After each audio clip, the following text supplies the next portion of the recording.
जबरदस्त खबर आ रही है साथियों, और सऊदी अरब की तरफ से खबर है। बहुत सारे हेडलाइंस बन चुकी हैं इसके ऊपर अंतर्राष्ट्रीय मीडिया पर। कई जगह कहा जा रहा है कि रूमर हो सकता है, क्योंकि इतना बड़ा फैसला सऊदी नहीं ले सकता। लेकिन हां, सऊदी की तरफ से डिसीजन आ रहा है कि उसने अमेरिका के प्रति अपनी जो नफरत है अब वो जग जाहिर कर दी है। नफरत जग जाहिर कर दी है। सर, सऊदी और अमेरिका तो कभी मित्र हुआ करते थे, लेकिन हाल ही में अमेरिका के डॉलर को सऊदी ने बहुत जबरदस्त किक मारी है। इसको एक लाइन में मैं ये कहूं कि पेट्रो डॉलर एग्रीमेंट इन्होंने रद्द कर दिया है। पेट्रो डॉलर एग्रीमेंट क्या था, ये आपको जब आप कंप्लीट सुनेंगे सेशन को तो समझ में आ जाएगा कि ये अमेरिका के लिए कितनी इंसल्टिंग घटना हुई है। लेकिन हां, इस पूरी घटना को विस्तार से सुनने के लिए आपको जियोपॉलिटिक्स का ज्ञान होना आवश्यक है। साथ ही साथ आपको यह पता होना चाहिए कि कभी भी अंतरराष्ट्रीय संबंधों में कोई परमानेंट मित्र नहीं होता और कोई परमानेंट शत्रु नहीं होता। आज की इस पूरी कहानी का सार अंत में आपको यही लगेगा। फिलहाल हेडलाइन पर गौर करिए। Saudi Arabia and 80-year petro dollar deal with US for multi currency sales. Headlines देखिए, सऊदी अरेबिया ने पेट्रो डॉलर डील को कैंसिल कर दिया है अमेरिका के साथ। यह दुनिया भर के अखबारों में खबर बनी हुई है। तो आपके दिमाग में एक सवाल बनने लगेगा कि यह शब्द है पेट्रो डॉलर। पेट्रो डॉलर का मतलब कोई डॉलर का दूसरा प्रकार है क्या ये, जिसको कि इन्होंने कैंसिल कर दिया है? जी नहीं। पेट्रो डॉलर का शाब्दिक अर्थ है कि अगर आप पेट्रोलियम पदार्थ खरीदेंगे तो उसका पेमेंट केवल डॉलर में करेंगे। फिर से सुन लीजिए और इस बात का महत्व समझ लीजिए। आज का सेशन बहुत मायने रखता है, और यहां पर महत्व रखते हुए ये पूरा की पूरा जो पिक्चर आपको मेरे साथ स्क्रीन पर लग रहा हुआ दिख रहा है, इसका बहुत बड़ा मायना है। मैं फिर से बोल रहा हूं, यहां पर सऊदी के जो किंग आपको बिन सलमान दिख रहे हैं, प्रिंस बिन सलमान दिख रहे हैं, इनके पीछे पीठ करके खड़ा होना और इनके साथ हाथ मिलाना और डॉलर का खत्म हो जाना, यह कहानी को समझाने के लिए आज पेट्रो डॉलर समझना पड़ेगा। पेट्रो डॉलर यानी कि पेट्रोलियम गुड्स का पेमेंट डॉलर में करना, पेट्रो डॉलर। ठीक है, अब डॉलर में करना, इसका अर्थ यह समझिए कि इंडिया वाले तेल खरीद रहे हैं सऊदी से। ना तो इंडिया की करेंसी डॉलर है, ना सऊदी की करेंसी डॉलर है, लेकिन सऊदी को इंडिया पेमेंट डॉलर में ही कर रहा है। आपके मन में बहुत बार यह प्रश्न उठा है, आपने मल्टीपल टाइम हमसे इकोनॉमिक्स के सेशंस में, जब भी हम अपने एप्लीकेशन पर सेशंस लेते हैं, उनमें बहुत बड़ा सवाल बच्चों का एक ही होता है, सर $1 इज इक्वल्स टू 83 रुपया क्यों है? कौन ये डिसाइड करता है कि डॉलर के मुकाबले रुपया इतना गिरा रहेगा? कैसे ये पता चलता है कि डॉलर में ही सामान खरीदना है? क्यों हमारी जीडीपी को डॉलर में बताया जाता है? क्यों हमारे फॉरेन रिजर्व को डॉलर में बताया जाता है? क्यों दुनिया में डॉलर क्राइसिस होते ही देश खाली हो जाते हैं? क्यों पाकिस्तान के अंदर इस तरह का हालात क्रिएट हुआ कि डॉलर खत्म तो पेमेंट क्राइसिस पैदा हो गया? क्यों 1991 के अंदर भारत के साथ ऐसा हुआ कि उसके डॉलर फॉरेन रिजर्व खत्म हुआ, तुरंत हम लोगों का हाल बेहाल हो गया और हमें गोल्ड गिरवी रखना पड़ा? After all dollar dollar dollar क्या है? अरे साहब, डॉलर के पीछे अमेरिका की कूटनीति है। उसने दुनिया भर के उन देशों से ऐसे एग्रीमेंट किए हुए थे कि आप लोग अगर दुनिया में पैसे वाले बने रहना चाहते हो तो पेमेंट डॉलर में ही लो। आप विचार करके देखिए कि अमेरिका ने सऊदी को यह समझा रखा था कि आप लोग अपना पैसा अगर किसी से पेमेंट वसूली करें तो केवल डॉलर में करें। अब यह क्या कहानी है, आज के सेशन में विस्तार से हमें आपको बतानी है। यह है पेट्रो डॉलर एग्रीमेंट, जिसकी सुर्खियां बन रही हैं कि 9 जून को रिन्यू होने वाला पेट्रो डॉलर एग्रीमेंट सऊदी ने इस बार रिन्यू नहीं किया है। और रिन्यू नहीं किया है यह उस समय हो रहा है जिस समय दुनिया के देश G7 के अंदर वर्तमान में इटली में मिल रहे हैं। अच्छा, मैं आपको कुछ याद दिलाता हूं। आपको मैंने 2 दिन पहले अंकित इंस्पायर इंडिया पर एक सेशन में बताया था कि G7 बना क्यों था। अगर आपको याद है तो बेहतर है, नहीं याद है तो मैं आपको रिन्यू करा देता हूं, रिवाइज करा देता हूं। अच्छा, आपको पता है G7 का गठन क्यों हुआ था? ग्रुप ऑफ 7 नेशंस क्यों बने थे? कारण क्या था कि इजराइल और गल्फ कंट्रीज के बीच में 1973 में युद्ध हुआ था। इसको क्यों सुनना है, इसके साथ ये कहानी जुड़ी हुई है। 1973 में इजराइल और गल्फ नेशंस के बीच में युद्ध हुआ। इजिप्ट और सीरिया ने मिलकर के इजराइल पर हमला बोल दिया। इजराइल पहली बार नहीं है कि इजराइल हमास आप देख रहे हैं। इजराइल मल्टीपल टाइम इन लोगों से लड़ाई लड़ चुका है, लेकिन 1973 का ये जो वॉर था ये बहुत बड़ा था। गल्फ के अधिकांश देश यानी पर्शियन खाड़ी के आसपास के जो बड़े देश हैं, चाहे सऊदी हो, चाहे ईरान हो, चाहे यूएई हो, जो बड़े देश गल्फ में कंट्रोल करते हैं, इन सब का सिंपैथी जो था ना वो फिलिस्तीन के साथ था जैसे हमेशा होता है, और इजराइल के खिलाफ था। 1973 में इजराइल के खिलाफ ये सब एक हो गए और युद्ध करने का धावा बोल दिया साहब। अब इस धावे के साथ हुआ ये कि इजराइल ने अपने आप को इतना मजबूती से रखा कि उसने इन देशों के बहुत सारे क्षेत्रों पर कब्जे कर लिए। इधर की तरफ इजिप्ट का सिनाई पेनिनसुला, उधर भी सीरिया की गोलन हाइट्स वगैरह, इन सब क्षेत्रों के ऊपर जॉर्डन बॉर्डन, इनके बहुत सारे क्षेत्रों पर इजराइल कब्जा कर लेगा। इजराइल के पास इतनी क्षमताएं कहां से आई? तो निकल कर आया कि इनके पीछे कोई जिम्मेदार था, रिचर्ड निक्सन, अमेरिका के राष्ट्रपति। अमेरिका क्या कर रहा था? इजराइल को फंडिंग दे रहा था। किस बात की? कि तुम युद्ध करो, पैसे की चिंता मत करो, तुम हमारा नाम ऊंचा करोगे, तुम हमारी क्लास के वो टॉपर विद्यार्थी हो जिसका रैंक 1 होना जरूरी है, और तुमको जो सुविधाएं चाहिए बताओ, हम तुम्हारे साथ हैं, जैसा अमेरिका आज भी कर रहा है। अमेरिका ने लगभग उस दौर में 18,000 करोड़ डॉलर इतना धन इजराइल की सहायता के लिए दिया। इजराइल की सहायता को मिले इस धन से ऑयल पैदा करने वाले देश नाराज हो गए। अब यहीं से कहानी इंटरेस्टिंग क्रिएट होती है। ऑयल पैदा करने वाले देश, कौन पैदा करता है साहब oil? OPEC countries. OPEC countries बोले तो organisation of petroleum exporting countries. अब ये क्या है?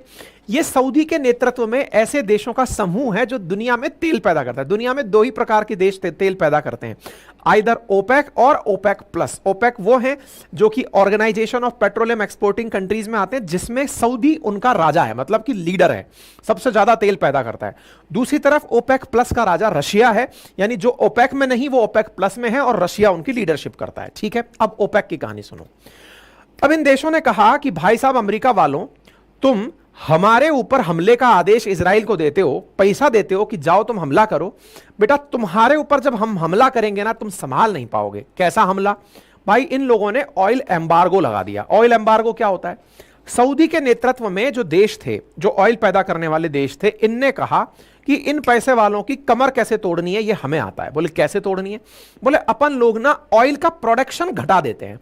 ऑयल का प्रोडक्शन घट जाएगा तो इन लोगों के पास तेल पहुंचेगा नहीं, तेल नहीं पहुंचेगा तो तेल की कीमतें बढ़ने लगेंगी, तेल की कीमतें बढ़ने लगेंगी तो महंगाई बढ़ने लगेगी, और ये डेवलप्ड इकोनॉमीज महंगाई सरेंडर कर देती हैं, क्योंकि इनके यहां महंगाई बड़ी 2% 3% के आसपास ही चलती है। ज्यादा हो गई तो कंट्री फेल मार जाती है, दुनिया प्रोटेस्ट करने सड़क पर आ जाती है। चलो साहब कोई बात नहीं, सऊदी ने आदेश दिया अपने साथ वालों को कि भाई सब लोग तैयार हो जाओ, अपन लोगों को तेल पैदा करने पर रोक लगानी है। तेल पैदा करने पर रोक लगाने का मतलब यह समझो कि इन्होंने तेल प्रोडक्शन पर रोक लगाई, जिससे कि तेल की कीमतों में 300% तक इजाफा हो गया। यानी कि मान लो 60 रुपए डॉलर मिलने वाला तेल अब 180 पहुंच गया। अमेरिका और उसके साथ विकसित राष्ट्रों की हालत खराब हो गई। 1973 का जो ये वॉर था दुनिया में कितनी महंगाई लेकर आया, इसका अंदाजा आप ये लगाओ कि ये सारे बड़े देश, अमेरिका, कनाडा, फ्रांस और यूके, इटली, जर्मनी, जापान, ये सब भगे। अरे भाई बचाओ, त्राहिमाम त्राहिमाम हो गया, तेल नहीं मिल रहा है, क्या करें? तो अमेरिका ने तत्काल प्रभाव से इन सबको इकट्ठा किया और एक संगठन बनाया जिसका नाम बना G7। हालांकि पहले G6 बना था, बाद में कनाडा शामिल हुआ, लेकिन G6 एक प्रकार से G6 + 7 को आप 7 ही समझ के चलिए, +1 को 7 ही समझ के चलिए।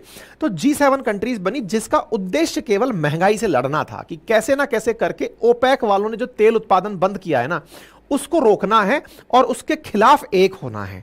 बोले इसके खिलाफ एक होकर करेंगे क्या? तो ये जो G7 की मीटिंग चल रही है ना अभी, अगर आपने नोटिस किया हो तो 13 से लेकर 15 जून के बीच में इटली के अंदर पुगलिया में जहां बैठक चल रही है, जहां हमारे मोदी जी भी जाके आए हैं अभी, ये वाली जगह पर जो बैठक चल रही है, असल मायने में G7 हर बार याद दिलाता है कि कैसे ओपेक कंट्रीज ने हमें गिराने की कोशिश की थी और हम एक होकर के उससे बच गए थे।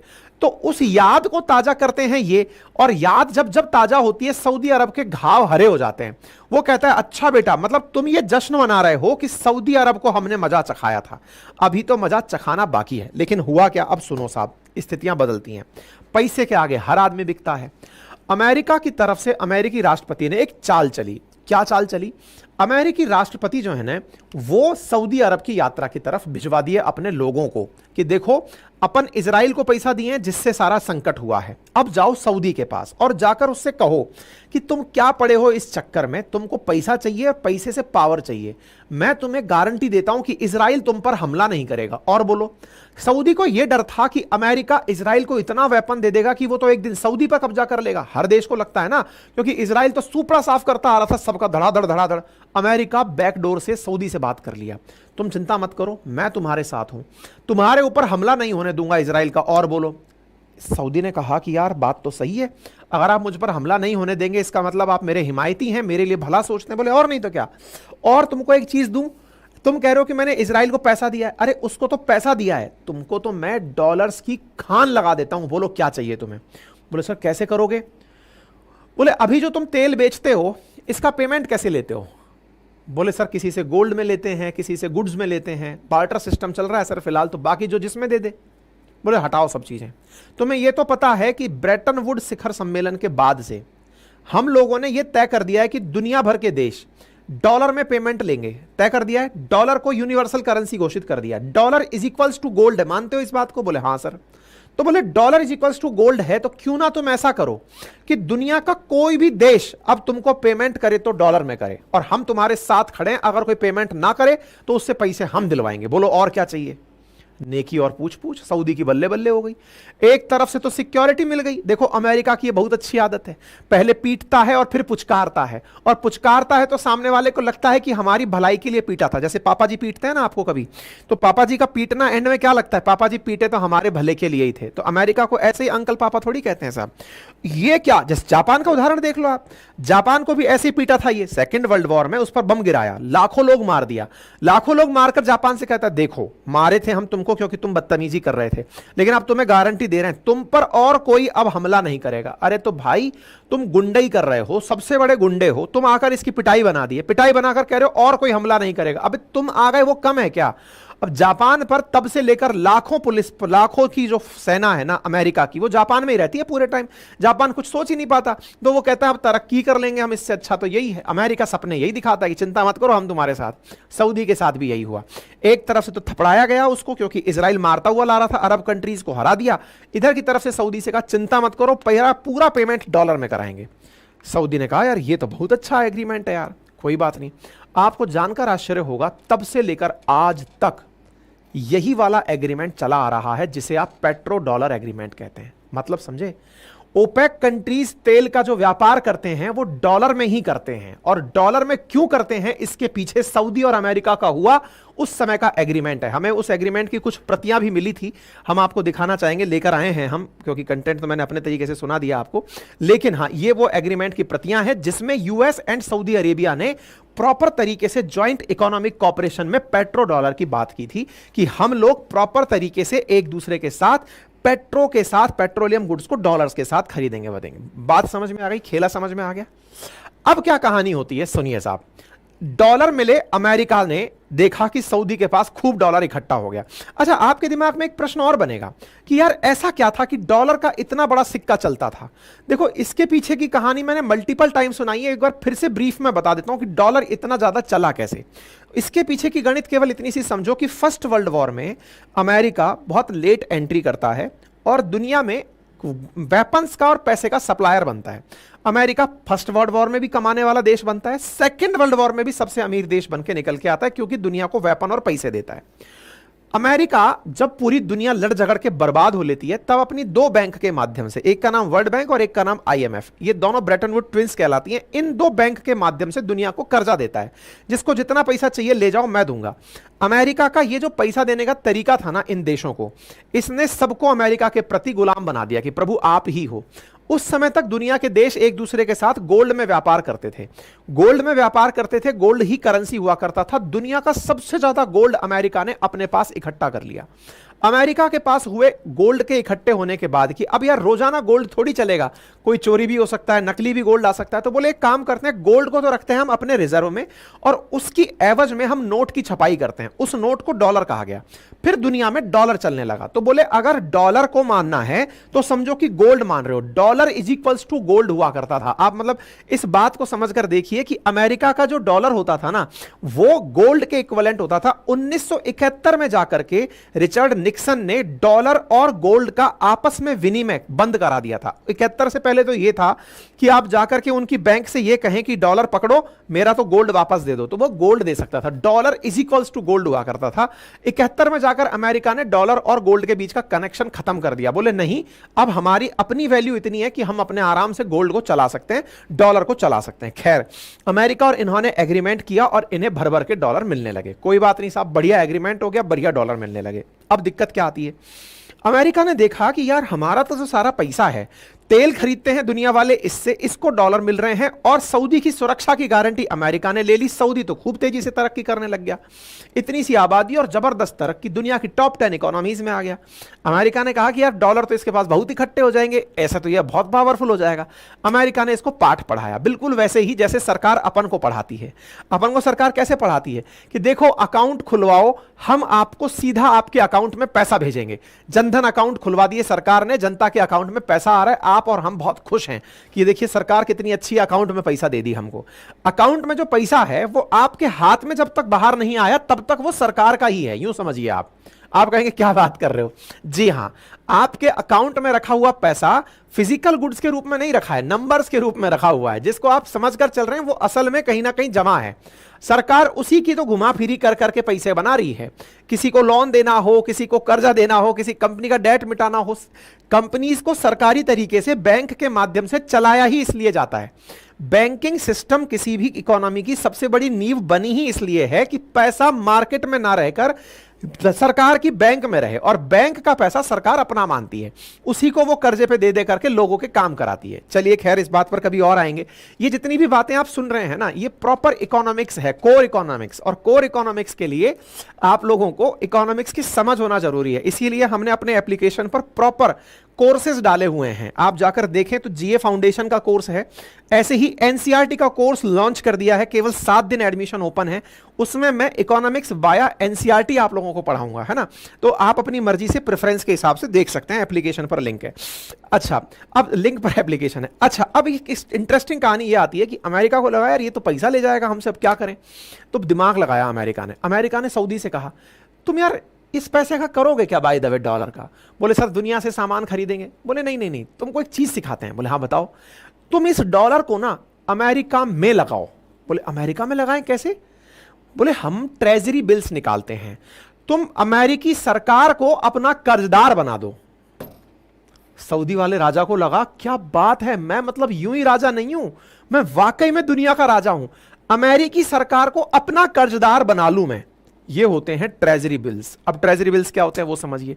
मान लो किसी सरकार को कर्जा चाहिए, पैसा चाहिए, सरकार क्या करती है, अपने नाम से एक कागज बाहर निकालती है कि हमें इतना पैसे की जरूरत है, इस पैसे को आप हमें दें, हम आपको गारंटी देते हैं कि इतने समय में इतना % इंटरेस्ट के साथ हम पैसा रिटर्न कर देंगे। ठीक है। ट्रेजरी बिल्स की वैल्यू ज्यादा क्यों होती है, इसके पीछे का कारण समझिए। सरकार की वैल्यू, सरकार की इमेज उन कागजों के पीछे होती है। अगर सरकार कल को पैसा देने से मना कर दे, इसका मतलब है कि वो सरकार फेल मार गई, बेइज्जत हो गई। कोई भी सरकार, कोई भी इकोनॉमी फेल नहीं होना चाहती, इसलिए ट्रेजरी बिल्स की वैल्यू सबसे ऊपर होती है। दुनिया भर के जो देश हैं वो दूसरे देशों के ट्रेजरी बिल्स में इसीलिए पैसे लगा के रखते हैं कि कंट्री फेल नहीं मारेगी, पैसा सेफ है, हमारा पैसा बढ़ता रहेगा। सऊदी को ये उलझा करके पैसा खुद वापस लेगा। सोचो, पहले तेल बिकवा के डॉलर मंगवाए, डॉलर मंगवा करके डॉलरों को अमेरिका में वापस मंगवाया, और उसको पकड़ा क्या दिया, ट्रेजरी बिल, कि ये रखो, जब चाहोगे पैसा हमसे ले लेना, अमेरिका में सुरक्षित है। तो डॉलर पहुंच गया वापस, अमेरिका के पास पहुंच गया। सब चलता रहा। सऊदी को कभी इस चीज की कमी महसूस नहीं हुई कि अमेरिका उसके साथ कुछ गलत कर रहा है। लेकिन समय किसका कब रहा है, दुनिया के और देश भी धीरे धीरे तेज बढ़ने लगे। निकल कर आने लगा चाइना। चाइना दुनिया की सेकंड बड़ी मार्केट बन गया, सेकंड बड़ी पावरफुल इकोनॉमी बन गया। साथ ही साथ रशिया कम आबादी के साथ पर कैपिटा इनकम में आगे बढ़ते हुए वो जबरदस्त तरीके से अमेरिका को टक्कर देने आ गया। Russia, China, India, south Africa और ब्राजील, इनने मिलकर के एक संगठन बनाया जिसका नाम रखा ब्रिक्स। ब्रिक्स वालों ने आपस में बात करी कि यार अगर ऐसे ही अमेरिका की सरपरस्ती चलती रही तो यार ये तो हमको एक दिन काउंट ही नहीं करेगा, सब तरफ डॉलर ही डॉलर हो जाएगा। आपको जानकर आश्चर्य होगा कि दुनिया की 90% जो ट्रांजैक्शंस हैं आज भी इंटरनेशनल ट्रेड वो डॉलर में होती है। खुद चाइना भी अगर किसी के साथ व्यापार कर रहा है, मतलब चाइना इतनी बड़ी इकोनॉमी है, उसके बावजूद भी अगर उसे गल्फ से तेल खरीदना है तो पेमेंट डॉलर में ही देना पड़ेगा। आप समझिए इस बात का। तो जब पेमेंट डॉलर में ही देना पड़ेगा तो बोले यार ये तो बेकार बात है। इन सब पैसे वाले देशों ने मिलकर के एक डिसीजन लिया कि यार दुनिया में से डॉलर का हटाओ, मतलब इसका सिक्का चलता है, इसका सिक्का हटाओ। बोले क्या करें? बोले डी डॉलराइजेशन करो। डी डॉलराइजेशन मतलब डॉलर को मार्केट से भगा दो, मानना ही बंद कर दो, पेमेंट डॉलर में करने बंद कर दो। बोले पेमेंट डॉलर में करना बंद कर दें, क्यों? बोले इसकी जगह अपन अपनी करेंसी में पेमेंट करेंगे। तुमको उस पेमेंट से चाहिए क्या? सामान चाहिए ना। सामान के नाम पर तुम्हें वेपन चाहिए, तुम्हें घर के अंदर जरूरी सामान चाहिए। चिंता क्यों कर रहे हो? चाइना ने अपने युआन रेनमिंबी पकड़ा दिए पेमेंट में, अगर तो तुम उनसे जितना चाहो सामान खरीदो। अमेरिका खुद चाइना से सामान खरीदता है, तो सऊदी वालों टेंशन क्या है? तुमको क्यों अल्टीमेटली डॉलर चाहिए जब सामान मैं मेरे करेंसी में तुम्हें देने को तैयार हूं? क्यों चक्कर पड़े हो अमेरिकी डॉलर के? सऊदी को लगा बात तो सही है। जब अमेरिका खुद अपने फोन और अपने इलेक्ट्रॉनिक गैजेट्स, अपनी गाड़ियां, अपने बहुत सारे सामान चाइना में बनवा रहा है, तो चाइना से तो डायरेक्ट मैं पैसा युआन में काम करूं ना, मैं डॉलर के चक्कर में क्यों पड़ा हूं? बोले नंबर एक। नंबर दूसरा, तुम्हें वेपन चाहिए। दुनिया में अमेरिका से भी ज्यादा उन्नत किस्म के वेपन रशिया बनाता है। अमेरिका से ज्यादा उन्नत किस्म के वेपन साइंटिफिकली अगर देखा जाए तो टेक्नोलॉजी में रशिया फार बेटर है अमेरिका से। और ऐसी स्थिति में सोचो ना, कोरोना की पहली वैक्सीन भी वही बना के दिया। लोगों ने मजाक बनाया उसके स्पुतनिक का, लेकिन एक भी फेलियर केस मार्केट में नहीं है स्पुतनिक का। आप सोचकर देखिए, सबसे पहले बनाकर वैक्सीन दे दिया। बोले टेक्नोलॉजी में ये बहुत आगे हैं, तो इनको डॉलर चाहिए ही नहीं। तुम इनके साथ इनकी करेंसी में, रूबल में व्यापार करो। रूबल में नहीं करना है तो चिंता मत करो ना। इंडिया से, चाइना से, रशिया से, ब्राजील से, साउथ अफ्रीका से, इनसे मिलकर के हम एक अलग करेंसी बना लेते हैं, ब्रिक्स करेंसी बना लेते हैं, उसमें व्यापार कर लेंगे। बोलो क्या चाहिए? सऊदी को बात समझ में आने लगी कि बात में तो कुछ दम तो है गुरु, यदि ये सब लोग इतना जिद कर रहे हैं तो। बोले करना क्या होगा? बोले सबसे पहले खुद को इस बंधन से मुक्त करो कि मैं तेल का पेमेंट केवल डॉलर में लूंगा। ये जो केवल शब्द है ना, ये मिटा दो। भाई तुम्हें अमेरिका की जरूरत क्या है? पेमेंट आता है डॉलर में, बढ़िया है। तुमको ये नहीं कह रहे कि आप डॉलर लेना बंद कर दो, कह ये रहे हैं केवल डॉलर लेना बंद कर दो। डॉलर के अलावा तुमको युआन मिले, रेनमिंबी मिले, तुमको यूरो मिले, तुमको पाउंड मिले, तुमको रूबल मिले, तुम्हें रुपी मिले, जो मिले उसमें पेमेंट लो और उस देश के साथ अपना पर्सनल व्यापार करो। क्यों अमेरिका की दुम बने हुए घूम रहे हो? अपनी इज्जत पहचानो। सऊदी के प्रिंस को यह बात समझ में आई कि यार मेरी तो बहुत इज्जत है और बहुत इज्जत है, मैं अमेरिका का पिछलग्गू क्यों बना हूं? रद्द हो गया पेट्रोकेमिकल एग्रीमेंट। यही सुर्खी बनी हुई है। अगर बात समझ में आ गई ना तो एक बार थम्स अप कर दो। पूरी कहानी थी जो मैंने आपको सुनानी थी वो मैंने आपको बता भी दी है, किस प्रकार से अमेरिका के साथ सऊदी ने खेला कर दिया है। आपको जानकर आश्चर्य होगा, प्रति साल $3.5 ट्रिलियन का तेल का व्यापार होता है गल्फ कंट्रीज से। यानी इंडिया की जितनी टोटल जीडीपी है इतने का तो ये लोग तेल बेच लेते हैं। तेल के बराबर का डॉलर घूमता है मार्केट में। अब सोचिए कि अगर डॉलर को अगर ओपेक कंट्रीज किनारा कर दें, पेट्रो डॉलर से एग्रीमेंट से बाहर आ जाएं, दुनिया की और करेंसी चलने लगें, तो अमेरिका का सिक्का चलता हुआ बंद होगा। तो यह अमेरिका के लिए कितनी बड़ी न्यूज होगी। लोग कह रहे हैं कि यह घटना रशिया के उकसावे पर हुई है। ऐसा क्यों? हाल ही में रूस के ऊपर काफी सारे सैंक्शंस यूरोपियन देशों ने लादे हैं, जिनमें अमेरिका बोला कि मैं डॉलर्स तुम्हारे देश में नहीं आने दूंगा। रशिया ने कहा जो हुक्म जहां पनाह, अब मैं अपने शेयर मार्केट में तुम्हारे डॉलर नहीं चलने दूंगा। असली लड़ाई सिक्के की चल रही है बॉस। किसका सिक्का चलता है? अमेरिका का सिक्का रशिया में चलना बंद है तो रशिया वालों ने सऊदी को भड़काया कि इनको असली सबक तुम्हें सिखाना है। हालांकि गल्फ वाले डरे हैं कि इस न्यूज को ज्यादा बाहर मत निकालो, हमने कुछ ही दिन ऐसा हुआ है कि इस एग्रीमेंट से किनारा किया है। कई न्यूज वाले तो स्पष्टीकरण दे रहे हैं कि नहीं नहीं ऐसा कुछ नहीं है, ये केवल प्रोपेगेंडा चलाया जा रहा है, ऐसा नहीं है। लेकिन वास्तविकता यह है कि यह एग्रीमेंट अभी तक रिन्यू नहीं हुआ है। और अगर साथियों ऐसा होता है तो यह अमेरिका के लिए बहुत बड़ा सेटबैक होगा और दुनिया के लिए उगते हुए दुनिया के एक नए सूरज का बिल्कुल प्रतिबिंब प्रदर्शित करेगा। बाकी आप इस विषय पर क्या सोचते हैं, अपनी राय जरूर रखें। और हां, जैसा मैंने आपसे कहा, इकोनॉमिक्स में आपकी प्रॉपर समझ होनी चाहिए, आपको प्रॉपर जीएस फाउंडेशन पता होना चाहिए via NCERT of class 6 through 12th। अगर आप ये जानना चाहते हैं मेरे साथ, तो इस हफ्ते एडमिशन ओपन है हमारे एप्लीकेशन पर, लिंक कमेंट बॉक्स में दिया गया है। कोर्स पूरी तरह बाइलैंग्वेज होगा, बाइलैंग्वेज के साथ कंटेंट आपको उसी प्रकार से उपलब्ध कराया जाएगा। इस पूरे सेशन में आपको एनसीईआरटी लाइन टू लाइन ये बताई जाएगी कि आपको खुद से कहां से पढ़ना है। मैं अगेन बता दूं कि पेन पेंसिल से मैं आपको नहीं पढ़ाने वाला हूं कि एनसीईआरटी की ये लाइन पढ़ो, नहीं। चैप्टर पढ़ाया, आपको प्रॉपर तरीके से होमवर्क दिया कि अब आप इस चीज को क्लास 6 के इस चैप्टर से पढ़ेंगे, 7 की यहां से यहां तक लाइन पढ़ेंगे, 8 में यहां से पढ़ेंगे, ये पढ़ के आएंगे। वीक में एक दिन बैठ करके हम लोग डिस्कशन करेंगे और एक दिन उसका प्रॉपर टेस्ट लिया जाएगा। इस तरीके से एक कंपोजिट स्टडी चलने वाली है। केवल मैं मेहनत नहीं करूंगा। अगर आप ये सोच के आ रहे हैं कि सारी मेहनत करेंगे, कृपया करके सेशन मत लीजिएगा। ये मेहनत आपसे भी करवाने वाला सेशन है। दोनों लोग बैठकर मेहनत करेंगे। अगर चाहते हो तो लाइव सेशन से जाकर ज्वाइन कर लो। इसी वीक में आपके लिए ये ऑप्शंस अवेलेबल हैं, आप इस एडमिशन को बुक कर सकते हो।